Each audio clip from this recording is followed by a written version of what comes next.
Senate would be Bill Stampman from Rhode Island Association of Business. He's opposed to this legislation. Thank you, Madam Chairman. It's actually Bill Statterman.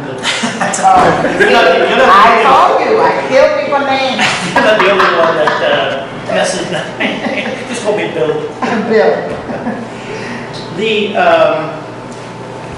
I'm not a lobbyist, and I used to have stores in Rhode Island, check cashing stores. And in Rhode Island, under the regulations, you can only offer a payday loan if you are a licensed check casher.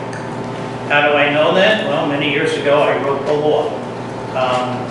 I researched it. I took a lot of the concerns of the people that were my customers in the financial service centers that I operated, and not necessarily in the inner city. This was in the Rhode Island Mall. I had a location there before it closed. I wasn't there when it closed, but then the Rhode Island Mall, I took over Citizens Bank branch there. I had a place down in Taunton, the Silver City Galleria. No bank wanted to go in there. I also had a place in the arcade. So most of the people that visited those particular locations were not exactly living paycheck to paycheck, but something may have arisen where they needed the cash. They needed to do something right now. And one of the things with the payday lending and the way the law is, and it's recognized by many people in our industry as one of the best laws in the United States. Most of the payday lending in the other states, it's $15 a 100. Here in Rhode Island, it's $10 a 100. If somebody needs the cash, and we've heard and we'll probably hear more about the credit unions and banks and things like that, yeah, certainly Senator brought up a good question. Why don't people go there? Well, it's not that easy.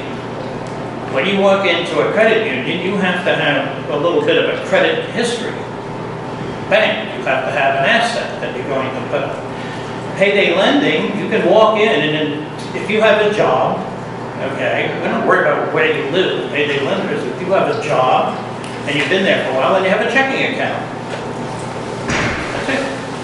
Qualified? Fine. You also complete an application which states that you do not have a loan at any other location. Okay? And I'm not saying that people do this, however, in researching on the lending laws, if you falsify an application, it's a felony. Okay, so sometimes people say, well, we have 10 laws, we have 10 loans out. Well, again, we're not out to prey on people. Any of the people that are offering payday lending in Rhode Island, licensed, it's a brick-and-mortar business, okay? If you go online, and we heard that, oh, we're the only state, the outlier. If you go online, and anyone is invited to go online, just put payday lending Rhode Island, you'll probably have 4,000 people contact you, or you'll be able to see them all over, including offshore lenders and things like that. Here, we do not do that. It's very closely regulated. It is very closely, the Division of Banks visits us. The Financial Crimes Enforcement Network visits us. The IRS visits us.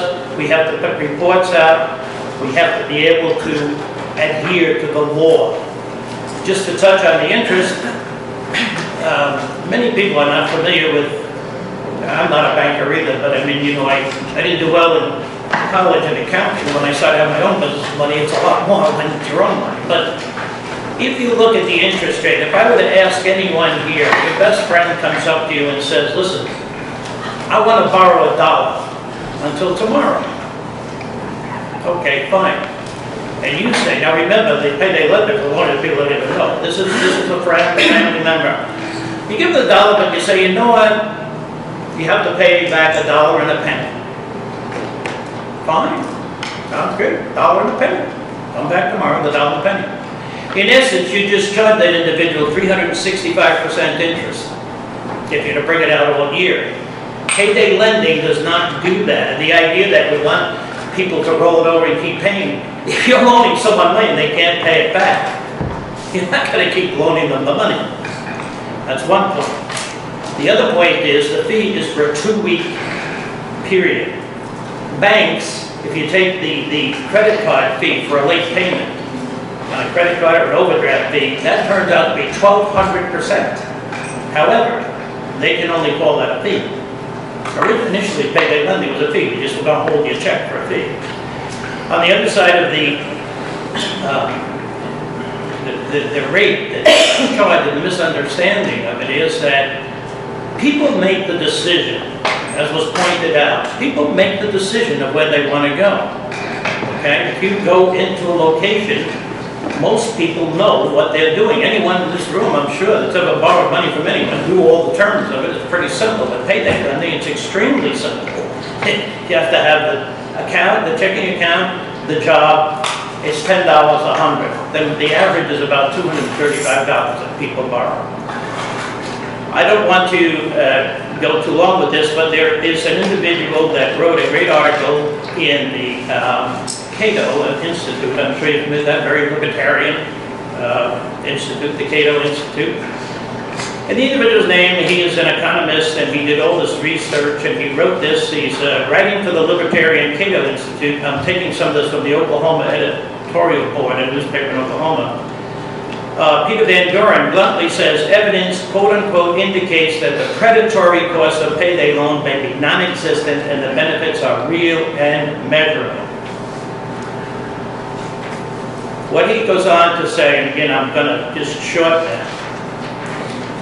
The industry is criticized because borrowers can roll over loans, raising the associated fees in the process. Yet research shows most borrowers understand the financial reality.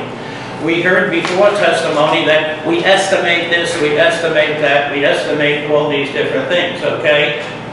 These are facts. In 2016, the Global Strategy Group and the Tarrance Group polled 1,000 payday loan borrowers. That poll, which included oversamples of blacks and Hispanics, found 96% of borrowers said they completely understood before they took out the loan how long it would take to pay off a payday loan and the finance charges involved. 72% said they received better treatment from a payday lender than from a bank or credit card company.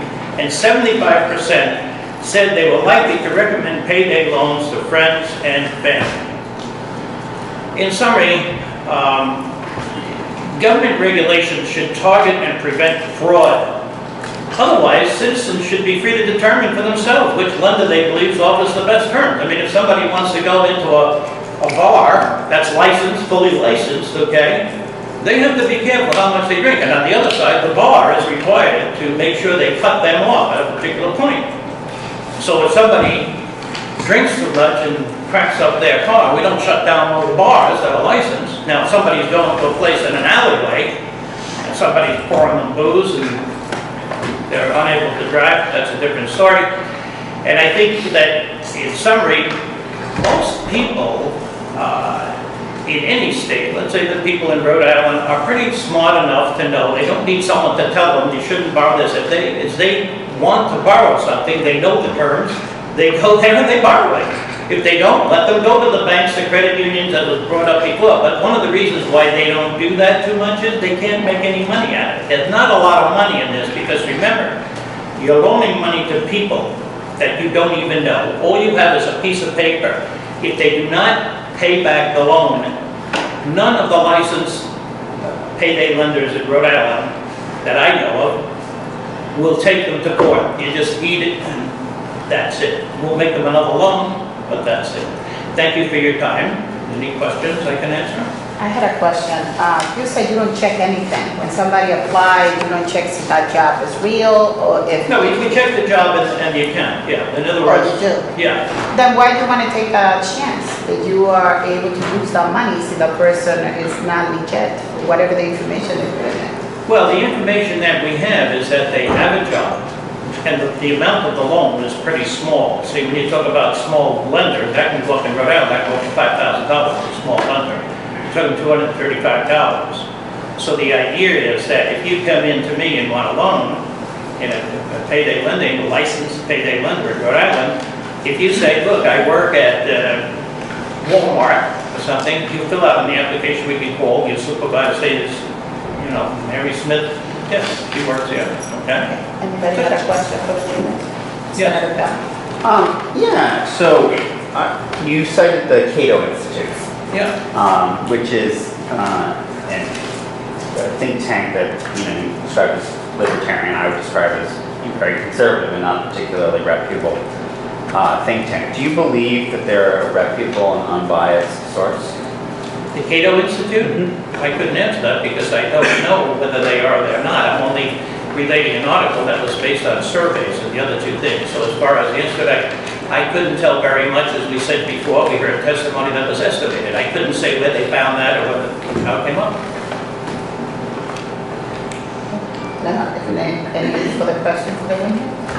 No, thank you. Thank you very much for your time. Thank you.